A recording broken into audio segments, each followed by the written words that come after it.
Every day, more and more road users are filming their journeys, which can often end in disaster.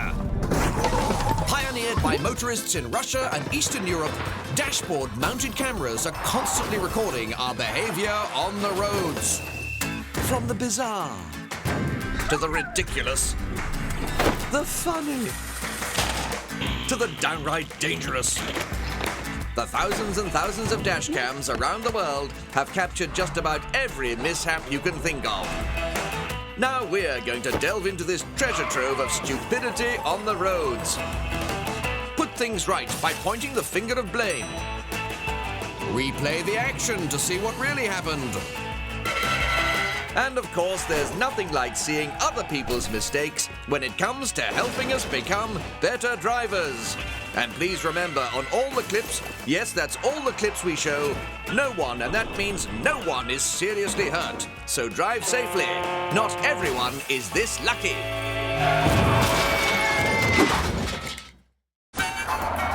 Still to come on Car Crash TV, more frankly ridiculous road use from all around the world that, had it happened in Great Britain, would have resulted in the following contravention of our esteemed highway code.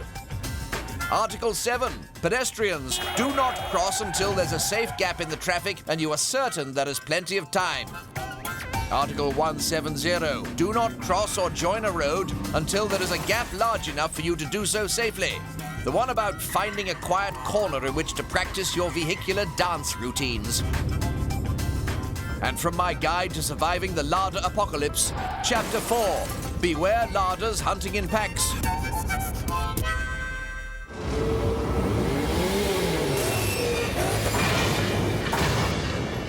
As a regular viewer to this program, you've probably come to the realization that being behind the wheel of a car isn't exactly the safest place to be. So what if you stepped out of your car and used your legs instead to make your journey better? Not remotely, I'm afraid. Brace yourself for the perils of the pedestrian. Who remembers Brian Harvey from East 17, famed for having the voice of an angel, a face only a mother could love, and for somehow running over himself? To this day, I can't imagine how he managed to do that. It just doesn't seem like it would be physically possible. Well, would you look at that? One of life's biggest mysteries is finally solved. Thank you, kind sir. That was keeping me up at night. Now, get yourself to a hospital. I think you might have pulled something. As a pedestrian, there are many things you can do to ensure your safety on the road. Stick to pavements. Only use a pedestrian crossing in order to traverse a road. And wear brightly colored clothing so as to stand out. Bravo to this chap here for observing all three of my suggestions. Alas, my advice doesn't allow for morons like this. Yes, I'd take my coat off and give him a good kicking too. In this clip, I honestly can't work out who I feel more sorry for, the pedestrian or the cyclist. Let's watch it together and decide. The pedestrian is on a zebra crossing and the cyclist does aim for him. So he has every right to undertake an evasive maneuver. But one can't help but feel that trying to throw him under a transit van is erring on the extreme. Still, I guess that's what they call rough justice. Pedestrian, you have my blessing. You're welcome. And now for your viewing pleasure, here's a man in deepest, darkest Russia playing real-life Frogger. He's not very good at it. Whereas this woman is currently sitting proudly atop the real-life Frogger leaderboard. Bravo! Can I do the Frogger gag again, or have we milked it too much? I suppose I could comment on the sun, but seriously, this clip is perfect for the Frogger gag. In hindsight, I probably shouldn't have done it 2 clips ago, but what's done is done. Do kids even know what Frogger is these days? Are the lawyers going to be annoyed that I've said Frogger too many times? What's that? Get on with it. Sorry, yes, I quite agree. And now, an answer to that age-old question, who would win in a fight between a bag and a Micra? And the bag takes it. Up yours, Nissan. Someone has just entered my voiceover booth and given me a big gulp, a foot long, and a foam finger.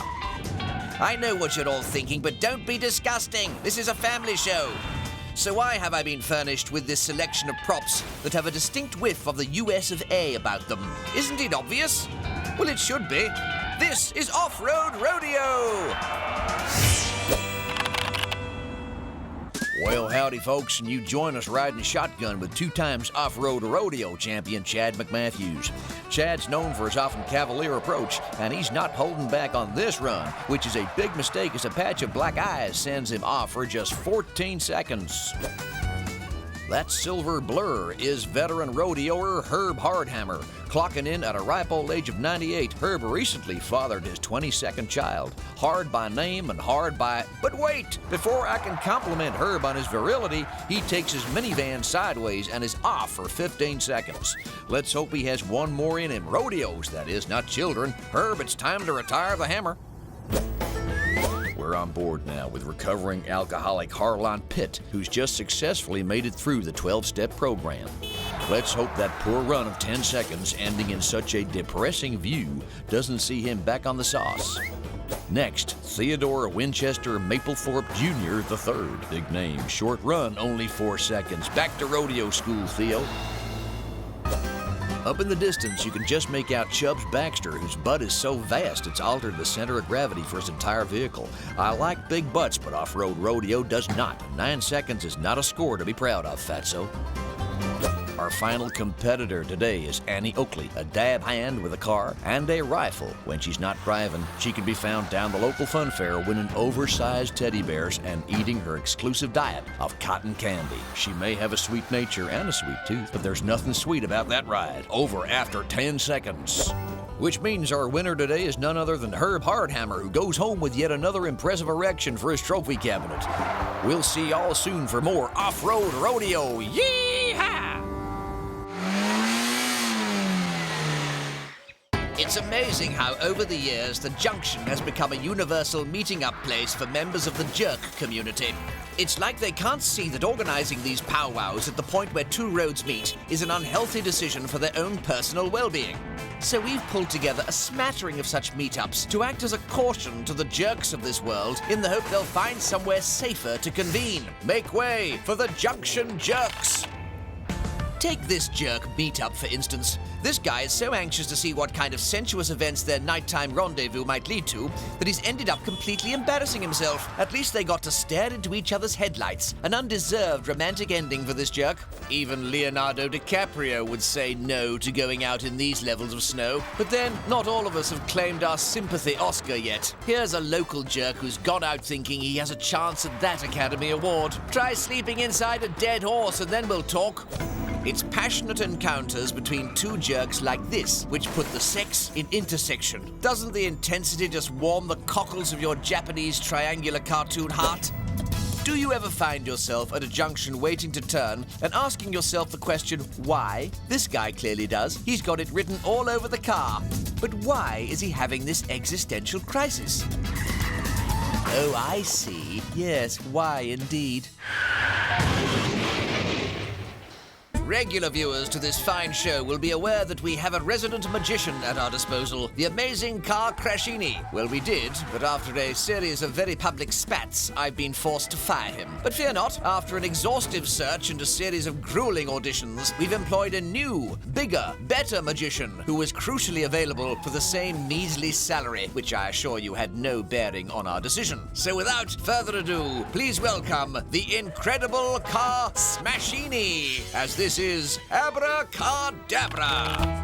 Good evening, and for my first trick, I will be producing a vehicle as if from the ether. But from which direction shall it appear, the left or the right? Hang on, this again. I fired the old guy for this. Are you just going to be doing the same thing? Shush now, I will not tolerate interruptions. Abracadabra, it was the left. Christ, even the catchphrase is the same. And yet another delicious conundrum for you, my friends. From whence will the vehicle appear? The left or the right? It's going to be the same trick every time, isn't it? Somebody get HR on the phone, please. Abracadabra! It was the right! I've blown your mind, haven't I? You've not blown mine. And we'll bring the lights down for this next trick to create an air of mystery. Left or right, my beauties? Mystery? Are you serious? There's nothing mysterious about a 50-50 choice. Abracadabra! It was the right again. I fooled you, didn't I? Don't know about them, but you've definitely fooled me. Should have checked your references. Let me amaze you one last time, my friends. Will the car arrive from the left or right? Abracadabra! It was the left. I have been the incredible car smashini, and you are most welcome. Serves me right for not doing my due diligence. Join us again soon for more abracadabra, unfortunately.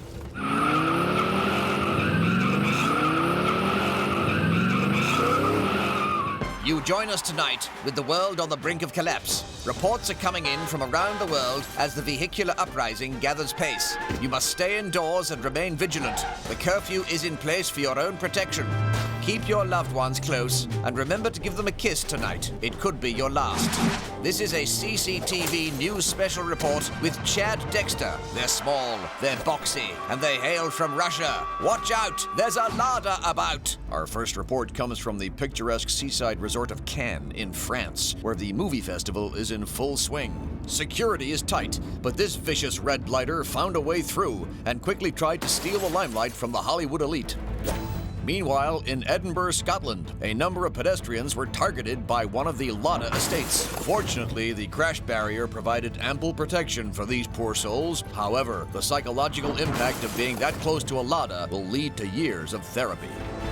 Here in downtown Denver, we see one of the horrible little blighters cunningly disguised as a 4x4. Fortunately, the authorities were onto him and used this cyclist as bait to lure him out. The temptation proving too great. One more off the street, but the threat level remains severe. On this auto route in France, we witness a broken-down Lada. It might be immobile, but make no mistake, these evil vehicles are committed to inconveniencing us all. Just outside Stockholm, a brave local tries to dish out some rough justice to one of the swines, but the little blighter just fights back harder. A poor innocent VW, the focus of its rage. Oh, the humanity. A report just in from Donetsk, where it seems the cunning little monsters have taken to using trucks as cover to spring surprise attacks. Another comrade falls, but we will never forget. In Krakow, the infestation has risen to epidemic levels and the Ladas have started to turn on each other. Witness an estate and saloon going head-to-head as they both target a Lexus to add to their trophy cabinet. It's incidents such as this that give us hope we can weather this storm. And while there is hope, please remain vigilant out there, as this footage from Madrid shows. An attack can come from anywhere at any time. Stay safe, people. The Lada menace is very real. Please cut away. Cut away. I can't watch this anymore.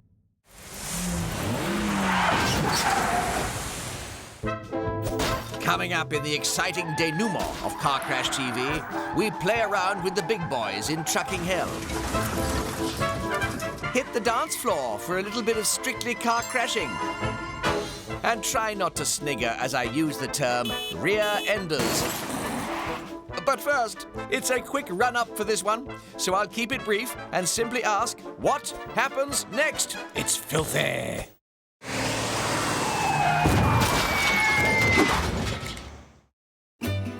Welcome back to Car Crash TV. So what did happen next? Well, there's a time and a place for dumping your load, and frankly, this just isn't it. Pass the air freshener, somebody.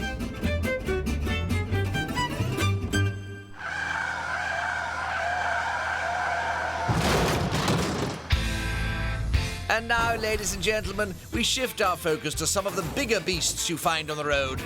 Some have 6 wheels, some even have 8, which you think would offer them more stability, but you would be mistaken. If you see one of these monstrosities bearing down on you, weaving across the asphalt, just cross your fingers, close your eyes, and scream, "Trucking hell!" Is there anything worse than finding yourself in danger of missing the start of Bake Off? The signature bake is always the best bit. Calm down, mate. I don't think it was worth causing that level of destruction. They have catch-up TV now and everything. Drag yourself into the 21st century. Another lorry in a rush, but this one's vice is a large inflatable slide, helpfully and safely erected at the side of the road. The key message here is never come between the trucker and some blow-up fun. Stop the tape. I'm not exactly Nostradamus, But looking at that road sign and the irresponsible layout of the upcoming junction, there's no way this clip is going to end well. Ah, look, the Good Samaritan in the white SUV has spotted the danger too and leaps into action. That's it. You weave in front of the petrol tanker and brake suddenly. That's sure to safely avert an imminent disaster. Bravo, sir. Being behind the wheel of something so big and powerful can lead one to feel emboldened. But remember, you might be big, but as I learned in that bar in Gran Canaria, there's always a bigger beast that won't stop if you cut them up like an absolute buck. The Daleks are an evil bunch, but even they deserve a more dignified journey to the mortuary. At least cover him up with some tarp. And there's two of them. Oh, the humanity. Exterminate! At the peak of his powers, Pablo Escobar thought he was so untouchable that he'd brazenly transport his nose candy through the streets in plain sight. That block had a street value of $1 million, and he can't even be bothered to go and pick it up. God, I've missed the 80s. It occurs to me we've delivered no useful health and safety advice in this sequence, so you can have this one for free. Don't buy a burgundy car. They're ghastly.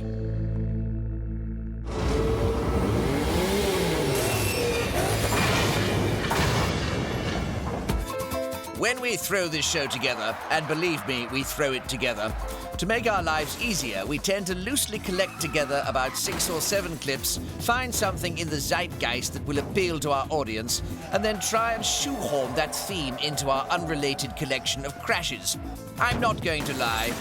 It doesn't always work, and the word tenuous gets thrown around the office a lot. But on a completely unrelated note, here's Strictly Car Crashing. We start tonight with a quick step, and the pace is certainly there, but the control is most definitely not. This performer is all over the dance floor, and now they're out of bounds. A disappointing start. I can only give this a 4. I think this is supposed to be a cha-cha-cha, but this atmospheric lighting isn't helping me identify the moves. Well, whatever it was supposed to be, it's not much cop. 5, and I'm being generous. Haven't you retired? I can't do Darcy. So, my notes tell me, darling, this is a samba, but there's very little hip action on display. Wait, oh, you've come alive, dear. About time. And a nice little 180 to finish to. Actually, not completely awful. You can have 7. I don't know where you went to dance school, my dear, but this is not a Viennese waltz. In fact, it's barely a waltz at all. You should be ashamed, my friend. Ashamed. 1. Done right, a foxtrot could be a thing of beauty, and this is so good it's almost bringing a tear to my eye. Great close control, lovely movement across the floor, and a shuddering finale. I'm on my feet, almost perfect. It's a 9. I don't care if people are going to write in. I don't do Darcy. And lastly, darling, I've been told I'm going to see a spectacular climax. Chance will be a fine thing. To what has so far been a moribund jive. Well, shut me up, because that was the very definition of spectacular, dear. You've saved this dance and this competition. I can't believe I'm saying this, but it's a 10. Fab-you-lous.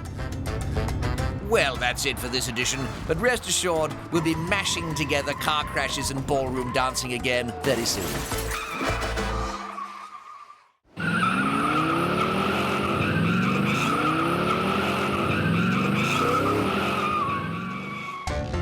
As we've just learnt, car crashes can come from any direction, the left or the right, the front or the rear, and we here at Car Crash TV have a special place in our hearts for those bumps on the backside. But why, I hear you ask? Is it because hits to the rear of a car mean the persons on board are more likely to escape any sort of injury? Of course not. It's because we have filthy minds, and these sort of clips allow us to let our imaginations run wild with the double entendres. So brace yourself and assume the position. This is Rear Enders.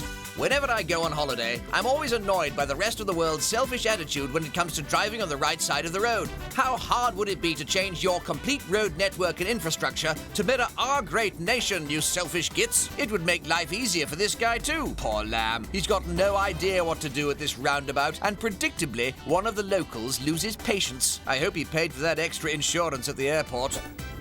I've always thought billboards on dual carriageways was a bad idea because the shock of seeing hemorrhoid cream on sale for $2.99 is going to lead to more than one pain in the backside. Ooh, I hope he was sitting on one of those orthopedic bum rings. Speaking of hemorrhoids, this guy's been employed by the local council to help ease anal discomfort amongst the population by giving long-suffering drivers a quick bump up the bum. It's called the pop-and-go method. And now let's play a little rear-ender roulette. Who's going to get it? The car on the left or the car on the right? Place your bets now. The car on the right, jackpot! Not my funniest line, granted, but I'm only allowed 2 hemorrhoid gags per show. Some junction jerks get such a thrill when they come across an intersection that they decide to go back for some more crossroad contact. You, sir, are a deviant. Hey, why are you braking so suddenly? There's a ruddy great rig behind you. Oh, I see. Last night's lottery numbers. Surely there's a better way to deliver this information to the masses. A lot of our rear-ender clips happen when a motorist has the common decency to stop at a zebra crossing and allow pedestrians safe passage over a busy road. I mean, how dare they, right? What were you thinking? How dare you stop for that young family with a pram? I can't even look at you. Of course, some people who get rear-ended are simply looking for love and welcome a little bump in the backside, like this little fella. Look, he's flashing in acceptance. Isn't nature wonderful? And if you think this rear-ender has problems, wait until he goes for his next MOT. He's never going to pass the emissions test. And finally, keep an eye on the left side of the screen and the 4x4 with the unenviable option of running a red into traffic or submitting to being taken gently from behind by a lorry. Once again, nature in all its wondrous beauty.